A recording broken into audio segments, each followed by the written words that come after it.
Good evening, everybody. Welcome back to the channel. My name is Sam. This is V-Belt & Sons. So today what you just witnessed is pretty much double cherry pop.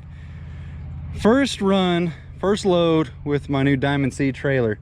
And I bought this Kubota a while back, and it came with this 3-point PTO mounted FA Mulcher head. I have not ran it yet, but I had a pretty good idea of how well conditioned the previous owner treated this Kubota. He labeled all the hoses and stuff, and he did a really good job taking care of this machine. But it turns out I did not need the tilt cylinder over there. I needed the fixed one because there's two hydraulic functions that are needed for the Mulcher head. A hood right here, and then the hood on the exit. But so I just needed the tilt function. So I got rid of the side one, and I only have 3 auxiliaries on the back. So I'm looking forward to try this. We're gonna run up to Dad's, give her a test run. He's got a field that needs to be mowed, and he hasn't actually seen the gooseneck or this new tractor, so that'll be exciting for that whole run. But I did get a care package from Steve at Speed Binders. Check this out. Came in perfect timing. He didn't even know I was getting a new trailer or nothing, but he wanted me to give these things a shot because I'm a big fan of the ratcheting binders. The ones I have, you can actually hook a drill gun to it, speed action on them, but these ones are, all they do is you have to have the drill gun, which these things are sweet. I'm looking forward to trying them out. So he gave me a set of 4, and this is a speed jack. Now if this thing were to have a jack on it, you would mount this on the jack pole, you could do your normal stuff. Or what happens here, I mean, where's it at? He even gave me some of these bad boys. And now he's a DeWalt guy. I've seen his videos, he's all DeWalt, but you guys know me, all Makita. So let's get this set up.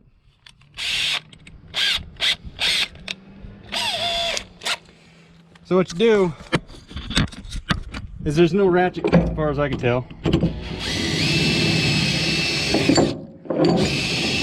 See him working there?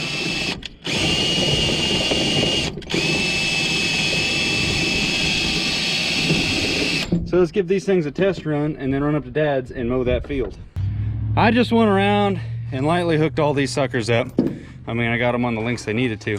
But this is a trick. You put it on level 2 on your drill gun. Now, he says these are 21-to-1 ratio. Get her tight like that.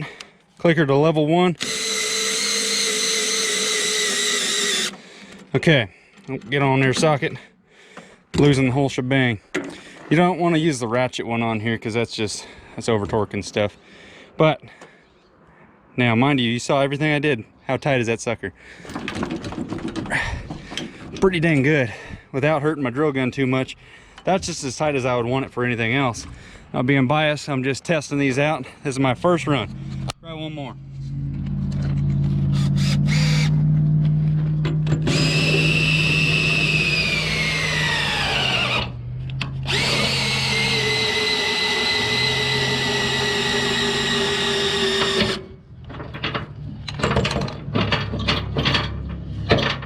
Ain't going nowhere.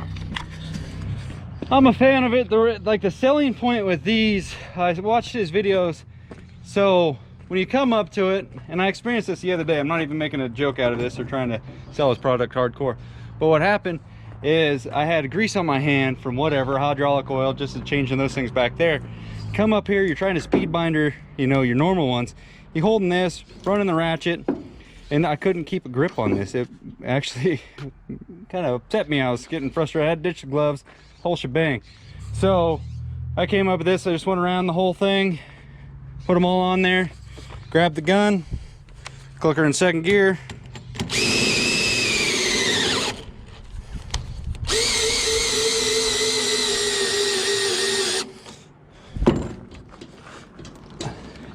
It's on there, ain't going nowhere. I could keep running the gun down and tighten it even more, but it's tight enough that machine ain't going nowhere.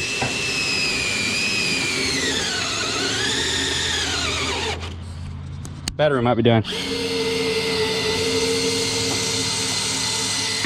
Just kinking in right there. Oh yeah, battery dying. Oh, she tight. All right, so we're all good with that. Again, thank you, Steve from Speed Binders. Much appreciated, brother. The load up here is very secure. I'm not even going to second guess any of these. Wrap my chains around it. so they're not flying all over the place, but she is tight. Get a fresh battery on there. If you run out of battery, I mean, got to grab a ratchet. I guess that's all there is to it. But set up to Dad's, try getting some work done. Made it up to Dad's house. I didn't film unloading or backing in here. It actually took me 3 tries backing in. This trailer's the geometry and ergonomics behind where the axles and stuff are, and just the overhang throws the guy off if he's not used to it. But speed binders are holding down everything just as they should.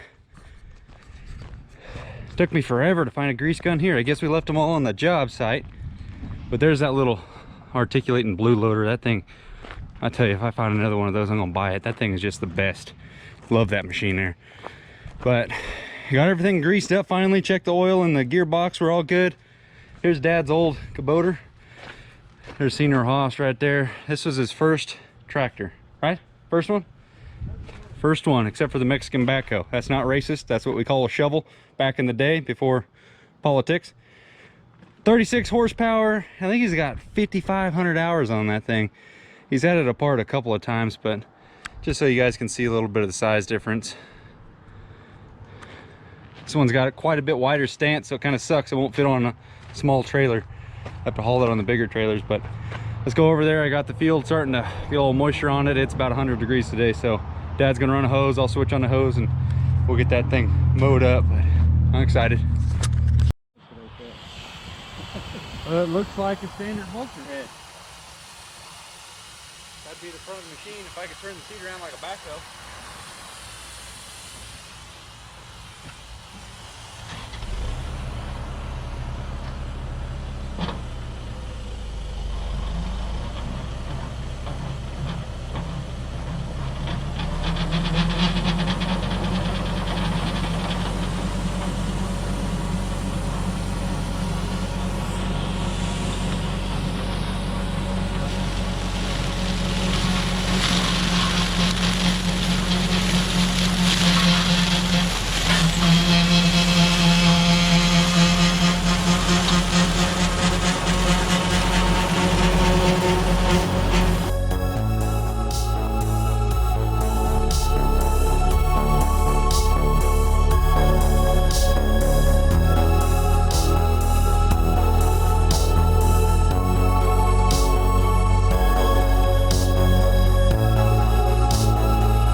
Well, I'm gonna trade off. I'm gonna run the hose and Dad's gonna try this thing out. Not bad. We learned that I was running it too low of an RPM at first. Cranked her up on the throttle gauge and it did quite a bit better. It's kind of neat though, if you come to a tree, you just grind it up. I know bush hog and stuff, we got one of those too, but for instance, that kind of stuff up in there, that'll grind it. So this field's just right next door to Dad's house. Get this thing knocked out. Fire danger, drop it down.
I don't really like blackberries that much, but after mowing them down, it smells really nice over here.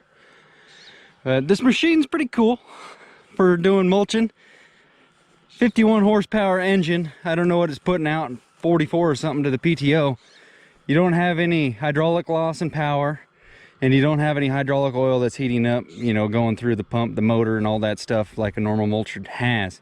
But there's one big thing that kind of sucks about this. Two actually. The first being there's no air conditioning on this rig, so it doesn't have very good appeal on that standpoint. Second is you're always turning around. You're always bending your neck looking over the back. If you could flip the seat around on this thing, we could get some stuff done. I don't think that's really an option though, because it's not that cool, but I like it. It's leaving some quality product out here for plus you guys that are thinking that we could use one of these on a logging job or actual clearing job to do the touch-up work. The TL12 is such a hoss compared to this. It is so ridiculous. This is a half-acre lot. We did I don't know, it might have taken us 30-40 minutes, and we did 3/4 of it. Over here there's a ditch, and all underneath here under this stuff, the thing sticks up pretty tall. 12 is just so much more nimble, and it's got so much more power to the head.